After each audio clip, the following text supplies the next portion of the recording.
ಬಂಗಾರಪೇಟೆಯಲ್ಲಿ ನಾಡಪ್ರಭು ಕೆಂಪೇಗೌಡರ 515ನೇ ಜಯಂತಿಯನ್ನ ಅದ್ದೂರಿಯಾಗಿ ಆಚರಣೆ ಮಾಡಲಾಯಿತು. ಕೆಂಪೇಗೌಡ ಕಲ್ಯಾಣ ಮಂಟಪದಲ್ಲಿ ದೀಪ ಬೆಳಗಿಸುವ ಮೂಲಕ ಚಾಲನೆ ನೀಡಿ ನಂತರ ಕೆಂಪೇಗೌಡ ವೃತ್ತದಲ್ಲಿರುವ ಕೆಂಪೇಗೌಡರ ಪ್ರತಿಮೆಗೆ ಮಾಲಾರ್ಪಣೆ ಮಾಡುವ ಮೂಲಕ ತಾಲೂಕಿನಿಂದ ಆಗಮಿಸಿದ ಎಲ್ಲಾ ಕೆಂಪೇಗೌಡರ ಪಲ್ಲಕ್ಕಿಗಳಿಗೆ ಚಾಲನೆ ನೀಡಲಾಯಿತು.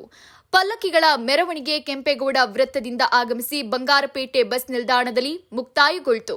ಕಾರ್ಯಕ್ರಮದಲ್ಲಿ ಚಿಕ್ಕಬಳ್ಳಾಪುರ ಶಾಖಾ ಮಠದ ಮಂಗಳನಾಥ ಸ್ವಾಮೀಜಿ, ಮಾಜಿ ಉಪಮುಖ್ಯಮಂತ್ರಿ ಅಶ್ವಥ್ ನಾರಾಯಣ್, ಕೋಲಾರ ಸಂಸದರು ಎಂ ಮಲ್ಲೇಶ್ ಬಾಬು, ಮಾಜಿ ಸಂಸದರು ಎಸ್ ಮುನಿಸ್ವಾಮಿ, ಬಂಗಾರಪೇಟೆ ಒಕ್ಕಲಿಗ ಸಂಘದ ಅಧ್ಯಕ್ಷರು, ನಿವೃತ್ತ ಡಿವೈಎಸ್ಪಿ ಶಿವಕುಮಾರ್, ಒಕ್ಕಲಿಗ ಸಮುದಾಯದ ಎಲ್ಲಾ ಮುಖಂಡರು ಭಾಗವಹಿಸಿದರು.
ಈ ಒಂದು ಕಾರ್ಯಕ್ರಮದಲ್ಲಿ ದಿವ್ಯ ಸಾನ್ನಿಧ್ಯವನ್ನು ವಹಿಸಿರುವಂತಹ ಪರಮ ಪೂಜ್ಯ ಸ್ವಾಮಿ ಶ್ರೀ ಶ್ರೀ ಸೌಮ್ಯಾನಂದನಾಥ ಮಹಾಸ್ವಾಮಿಗಳಿಗೆ ಪಾದಕಮಲಗಳಿಗೆ ನನ್ನ ನಮಸ್ಕಾರಗಳನ್ನು ಸಲ್ಲಿಸುತ್ತಾ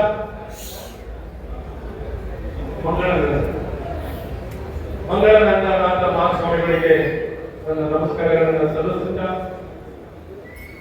ಹಾಗೆ ನಮ್ಮದೇ ಈ ಕಾರ್ಯಕ್ರಮದಲ್ಲಿ ನೂತನವಾಗಿ ನಿಮ್ಮೆಲ್ಲರ ಆಶೀರ್ವಾದದೊಂದಿಗೆ ಆಯ್ಕೆ ಆಗಿರುವಂತಹ ಲೋಕಸಭಾ ಸದಸ್ಯರಾಗಿರುವಂತಹ